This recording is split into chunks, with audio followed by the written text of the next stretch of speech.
Buenas noches, bienvenidos a la emisión central del fin de semana de Noticias Caracol. En minutos hablaremos del nuevo capítulo que involucra a Juliana Guerrero, esta vez señalada de cobrar coimas por favores con el Estado. Entre tanto, una familia lo perdió todo en medio de un deslizamiento en Cajamarca, en Tolima. Los organismos de emergencia están evaluando en el lugar si las demás viviendas aledañas necesitan ser evacuadas. Señor, por eso hacemos contacto con Paula Belalcázar. Paula, ¿qué dicen las autoridades y cómo está la familia? Catalina, Pablo, ¿qué tal? Muy buenas noches. Pues lo que dicen es, primero, las autoridades locales y departamentales se van a reunir por primera vez mañana a las 9:30 para determinar una hoja de ruta. El factor más importante es saber si se van a evacuar estas familias, que en realidad son 2 viviendas y un restaurante que permanecen en riesgo, en alerta extrema, precisamente por este deslizamiento. Por otro lado, la familia está muy conmocionada, lo perdió todo en cuestión de segundos. Hablamos con la señora Marta y nos contó toda su historia.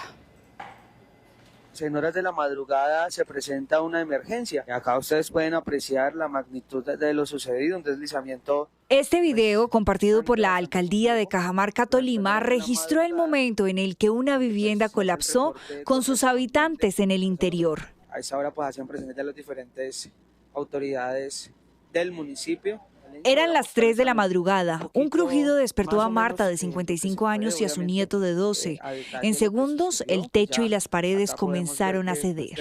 Yo escuché un ruido en el zinc, o sea, una bulla en el zinc, como si hubieran unos pasos de una persona encima en el zinc. Yo sentí que traqueaba el zinc. Entonces yo me desperté, me asusté, cogí la linterna y salí a la cocina, y cuando yo salí a la cocina ya estaban las baldosas del piso de la cocina, ya se habían levantado. Y entonces la habitación del niño queda siguiendo a la cocina. Entonces yo empecé a gritar el niño y pues bendito mi Dios, él me escuchó y él salió corriendo, y como él sale a la puerta de la calle, eso se fue abajo.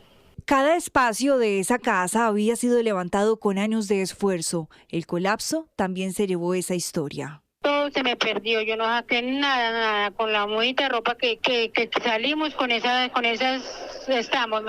Yo le di muchas gracias a mi Dios, me abracé con mi nieto y le di muchas gracias a Dios de que él me escuchó el llamado y salió, si no, otra hubiera sido la historia. La vista panorámica muestra que varias viviendas y comercios permanecen en riesgo. Los organismos de emergencia del Tolima continúan bajo alerta. Por ahora, lo que nos comenta el Consejo Municipal de Gestión del Riesgo es que las familias nos cuentan que se acelera un poco este riesgo debido a que por ahí es la carretera principal, y que cuando pasan, porque por ahí pasa muchísimo carro pesado, pues van todos los carros que van para el Pacífico. Entonces hace que se acelere un poco más como estas condiciones. Hasta el momento, el paso por la vía panamericana en este punto continúa cerrado parcialmente. Solo hay habilitado un carril para el paso de los vehículos. Noticia en desarrollo en Noticias Caracol. 7 de la noche, 5 minutos. Un presunto entramado de corrupción para la entrega de contratos en al menos 2 ministerios del gobierno nacional tiene en el centro de la polémica a Juliana Guerrero y a su hermana Verónica Guerrero. Pablo, la revista Semana reveló chats, testimonios y consignaciones que, según la publicación, evidenciarían cómo las 2 mujeres, pese a no ocupar cargos en el gobierno, habrían cobrado millonarias coimas a empresarios a cambio de gestionar la adjudicación de contratos. Vamos a ir con Sebastián Cortés. ¿De qué cifras estamos hablando, Sebastián? Pablo, Catalina, muy buenas noches. Las cifras que cobraban estarían ya establecidas según este informe periodístico. La primera cita con ellas para los comerciantes tendrá un valor de 1 millón de pesos. Ya la gestión ante el gobierno, que puntualmente está a cargo de Juliana Guerrero según esta investigación, sería por 200 millones, y también se comprometían los empresarios a que una vez adjudicado el contrato les entregaran el 10% del valor a las hermanas. Los empresarios citados, cuyos chats van a ver a continuación, hablan incluso de estafa por parte de las hermanas Guerrero. Todos los detalles de esta versión en la siguiente nota, que hay que decir también tiene pronunciamiento del presidente saliente Gustavo Petro. Desde 2024 y hasta el presente año vendría operando esta presunta red de tráfico de influencias, según ha revelado la revista Semana, liderada por Juliana Guerrero y su hermana Verónica. El medio publicó chats, testimonios y consignaciones bancarias que darían cuenta del engranaje de esta estructura presuntamente dedicada a hacer millonarios cobros a empresarios con la promesa de acceder a contratos en los ministerios de Interior y de Vivienda. Las irregularidades, según estas revelaciones, comenzaron en el segundo semestre del 2024. Las tarifas estaban establecidas. La primera cita con ellas tenía un valor de 1 millón de pesos. La gestión de cada contrato rondaba los 200 millones y al adjudicarse se debía pagar el 10% del valor de cada proyecto. Se acordó que les daríamos 35 millones de pesos por cada municipio que nos adjudicaran y el 10% de cada mejoramiento de vivienda por municipio. Es la declaración de uno de los empresarios que confirmó que la comunicación para conocer el estado de los procesos era directamente con Verónica, aunque los cobros inicialmente se hacían a través de un tercero cercano a las mujeres. Se trataría de David Tres Palacios, quien había expresado que les entregaba el dinero en efectivo. Uno de los empresarios citados por la revista Semana asegura que las hermanas le habrían prometido la entrega de una iniciativa para instalar cámaras de seguridad patrocinadas por el Ministerio del Interior, también un proyecto para la construcción de un acueducto en el municipio del Cesar y un plan de mejoramiento de hogares en distintos municipios. Vero, ayúdame con los mejoramientos, porfa. Ya Hacienda está terminando para mandar a Minvivienda. Está demorado, pero arrancando. Paciencia, please. Verónica Guerrero, según los chats, entregaba reportes en tiempo real. Se ponía plazos para dar respuesta, como en este chat del 20 de marzo del 2025. En enero de ese mismo año afirmaba que uno pagando todo tiene mecanismos de apretar y exigir. En las mismas comunicaciones, de hecho, se sugiere que funcionarios del gobierno recibirían también dineros. Incluso se habrá usado el nombre del presidente de la República. Jennifer Pedraza fue una de las congresistas que denunció en su momento los títulos falsos de Juliana Guerrero. Ahora le pide a las autoridades que incluyan estas pruebas en la investigación actual y determinen si se trata de un concierto para delinquir. Si una persona es capaz de comprar sus títulos universitarios y de falsearlos y de presentarlos a la función pública para conseguir un cargo, por supuesto que va a ser capaz de dar lo que sea para direccionar los recursos de la contratación pública y además que va a buscar beneficiarse a sí misma, como son estas acusaciones fundamentadas que hoy Revista Semana revela frente a cómo se comportaría el clan Guerrero. Pedraza también denunció a Verónica Guerrero por usurpación de funciones tras revelarse que habría ejercido funciones públicas sin autorización legal, dando órdenes dentro del Ministerio de la Igualdad. Podríamos estar entre un fenómeno de una corrupción de una magnitud mucho mayor, porque implica varias personas en la ejecución del delito, en particular pidiendo coimas para poder adjudicar contratos.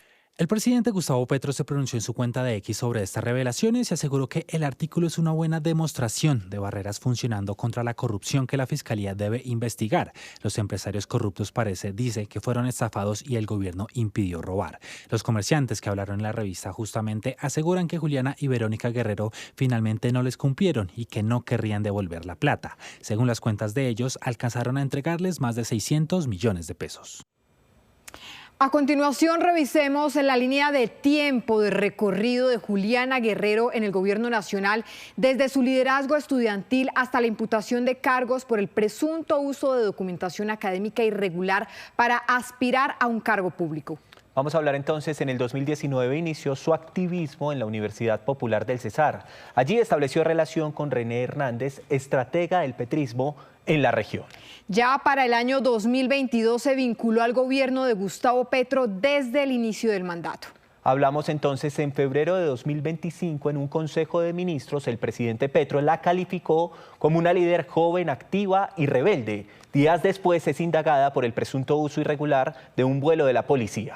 En marzo de 2025 fue designada secretaria privada de Armando Benedetti y posteriormente asesora y jefa de despacho. Ahora hablamos de septiembre de 2025. Su hoja de vida es publicada para el Viceministerio de Juventudes.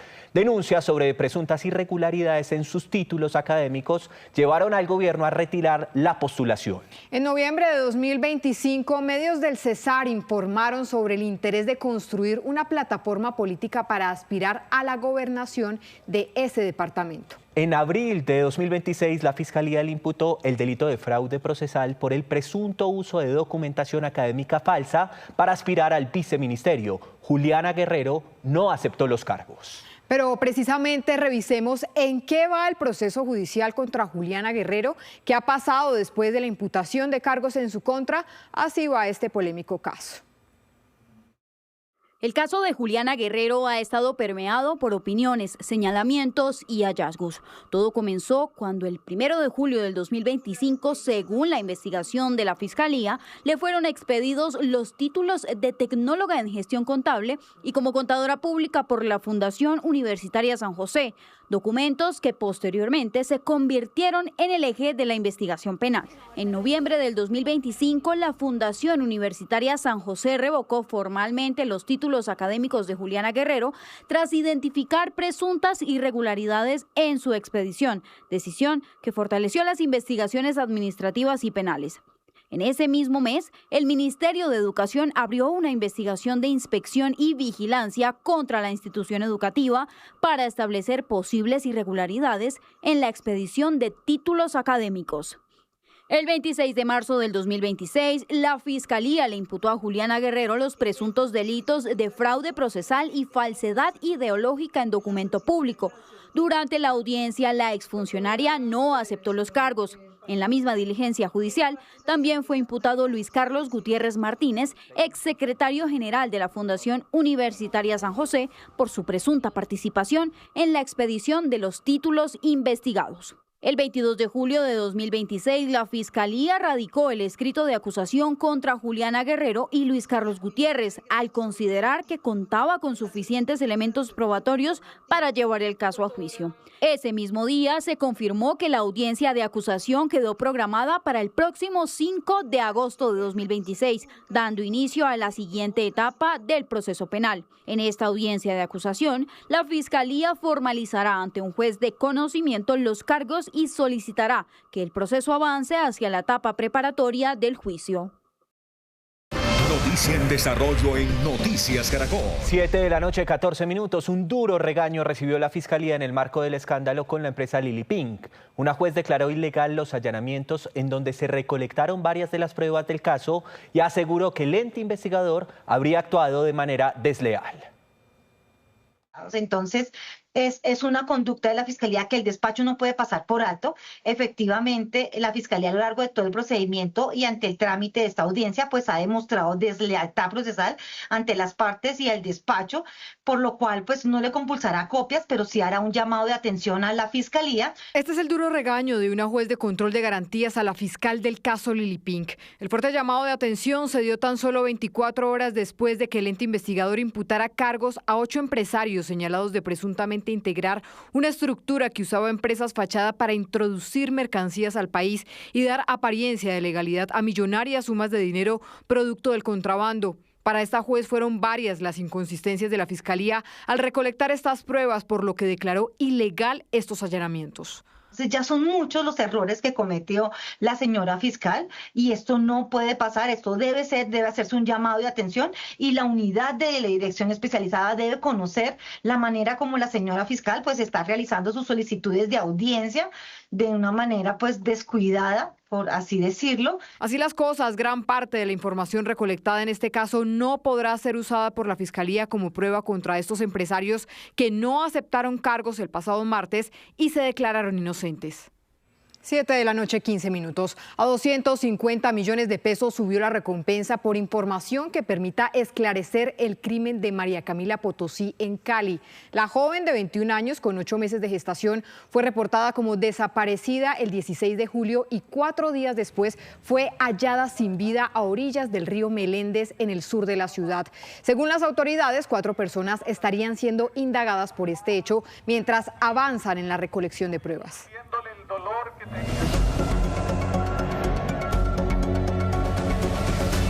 En el radar de la política, congresistas de diferentes orillas políticas ya empezaron a radicar los proyectos de ley que buscan tramitar en el legislativo. Algunos van encaminados a aliviar el bolsillo de los colombianos con el impuesto predial. A menos de una semana de haberse instalado el Congreso de la República, las bancadas de los diferentes partidos políticos ya empezaron a impulsar sus agendas legislativas. Desde el Pacto Histórico, la fuerza más grande de esta legislatura, ya radicaron proyectos que van desde una reforma que busca garantizar la paridad de género en la arena política del país hasta la prohibición del fracking. El fracking no es buena idea.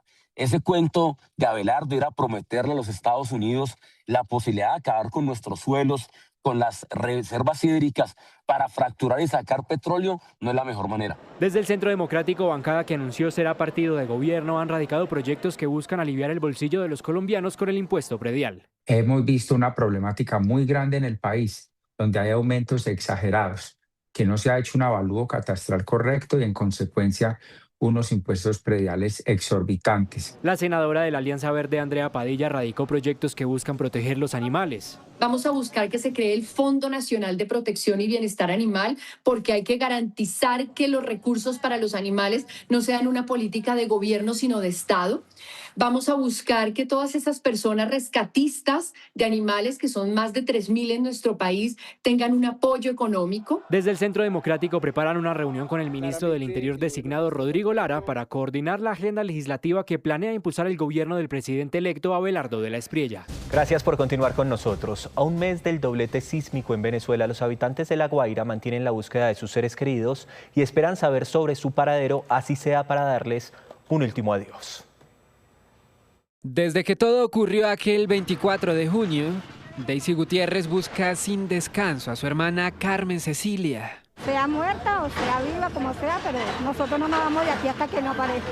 Daisy es el rostro de una nueva realidad en Venezuela, la de aquellos que esperan cualquier noticia sobre sus seres queridos, así sea para darles un último adiós, pero piden ayuda para no realizar la búsqueda solos.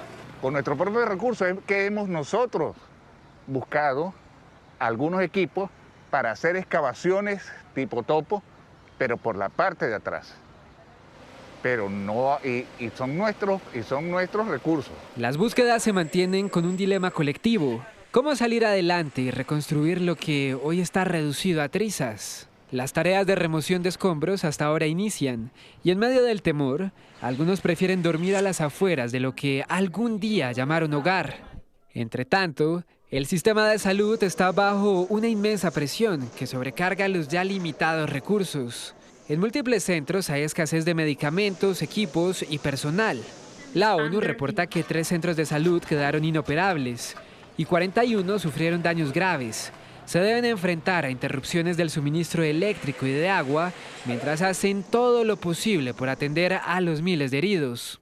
Pero el dolor no es solo físico. Hablando de gente que estaba bajo escombros, está la gente que perdió seres queridos y algunos queridos perdieron toda su familia, y tampoco hay que olvidar la gente que está ayudando, los rescatistas, las mismas poblaciones que estaban buscando bajo los escombros sus amigos, sus familiares. Entonces toda esa gente sufrió un trauma enorme. La oración es para muchos el único refugio después de haberlo perdido todo. Que descansen en paz todos los que cayeron en estos 2 terremotos y que brille para ellos la luz perpetua. Los habitantes de La Guaira piden no ser olvidados y recuerdan que a pesar del dolor, aún hay mucho por recuperar.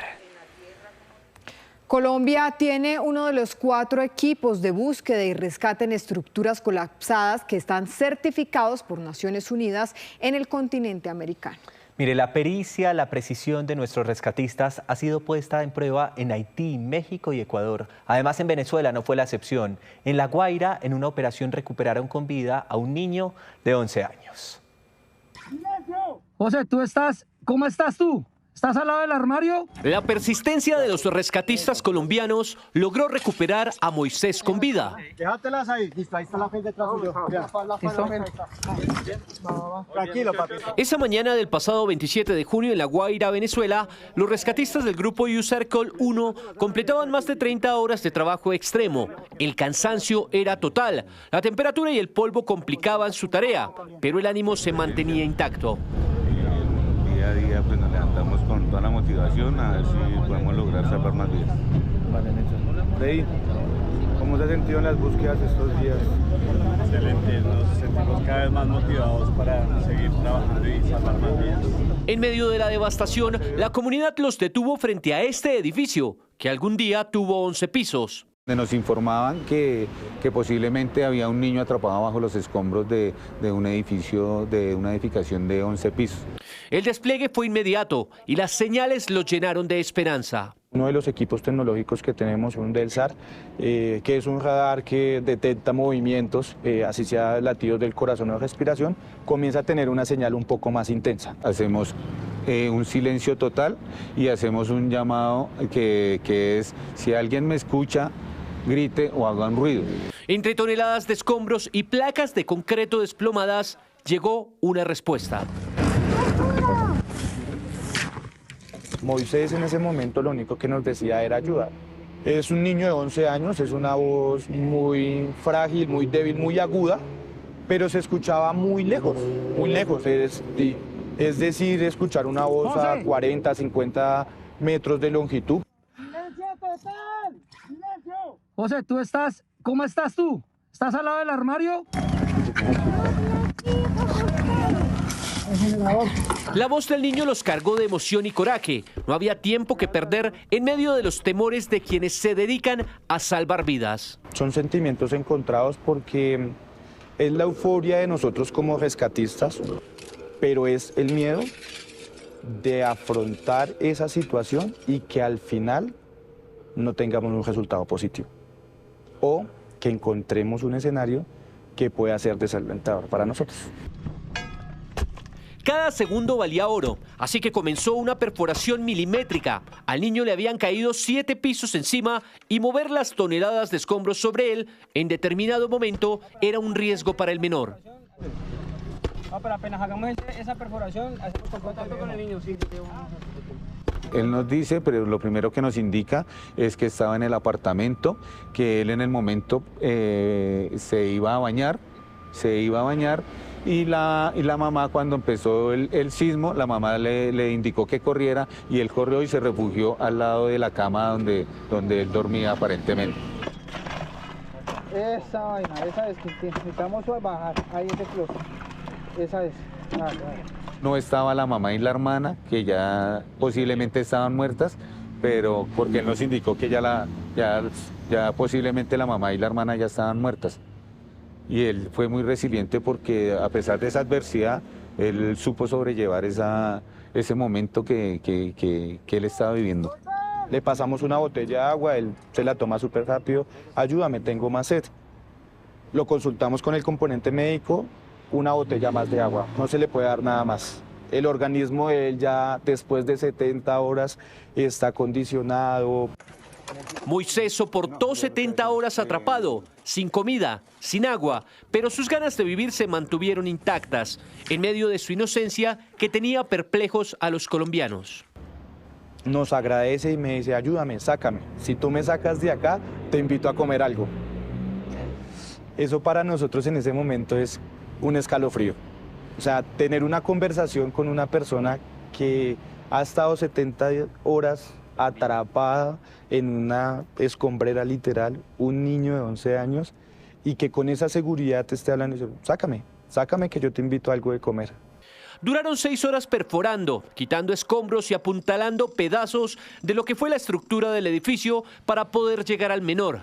El bombero Nelson Quintín ingresó por el estrecho túnel sostenido de las piernas por sus compañeros. Buena, mi rey. Borde. Cuando yo hago el ingreso, pues no deja uno de sentir el temor que pueda haber una réplica o que los escombros puedan colapsar y pues podamos quedar ahí Moisés y el rescatista que entró en ese momento. En medio de la oscuridad, Quintín ubicó al pequeño en un reducido espacio en el que se logró salvar. Ya cuando le cojo la mano, le digo, te voy a traer hacia mí, me dice si te duele algo o estás atrapado con algo.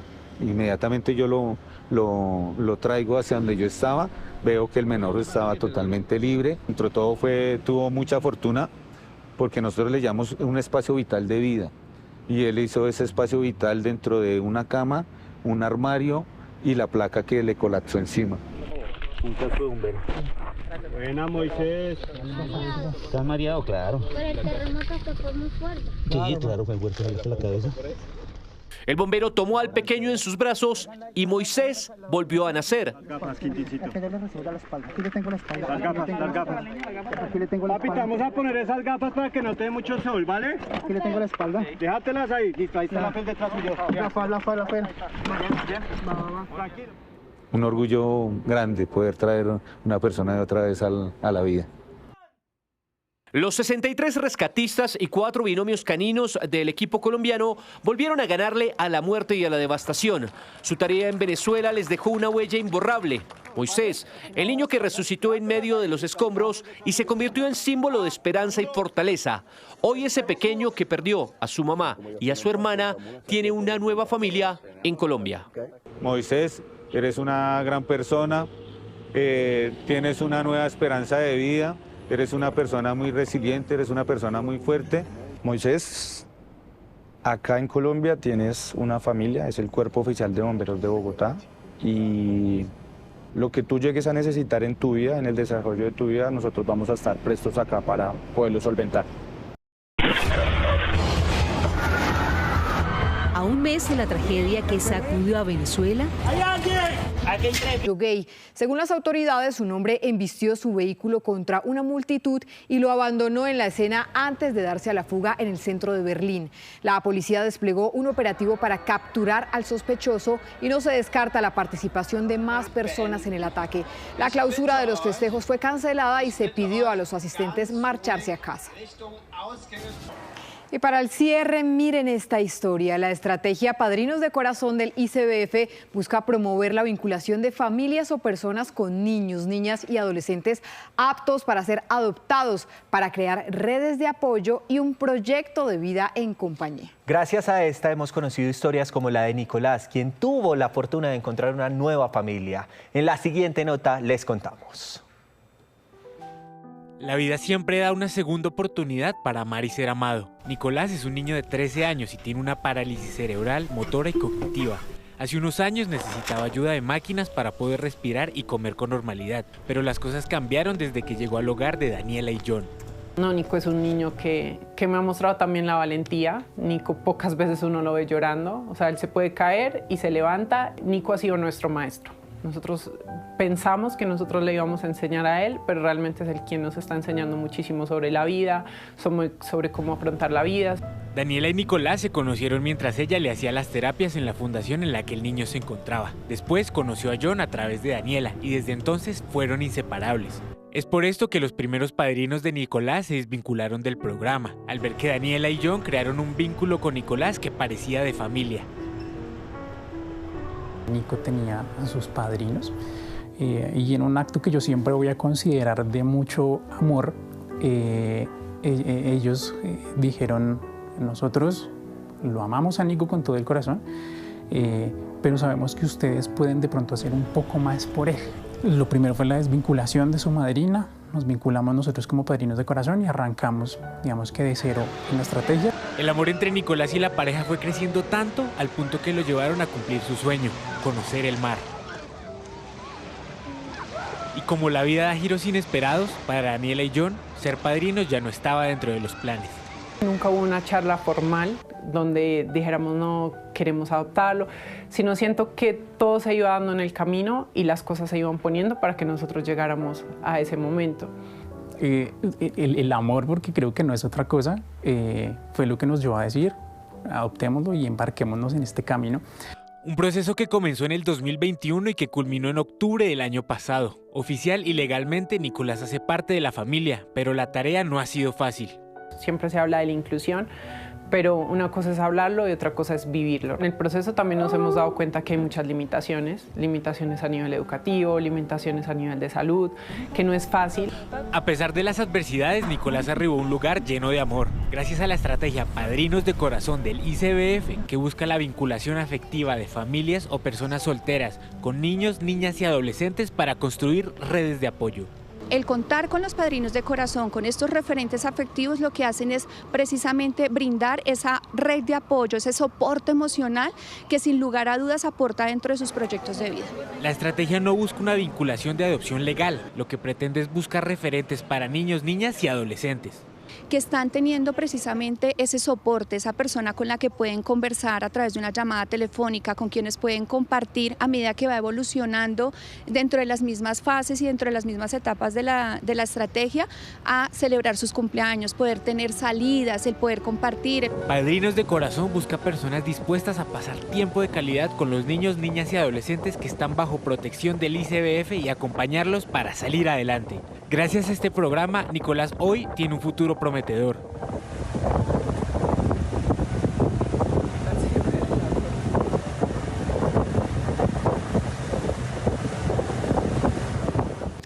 Con esto llegamos al final. Nicolás creciendo en un hogar lleno de amor. Estas fueron las noticias. Nos vemos a las 12:30 del día con una nueva edición informativa. Ya viene Sábados Felices. Recuerden, somos Noticias Caracol, primero la gente. Feliz noche.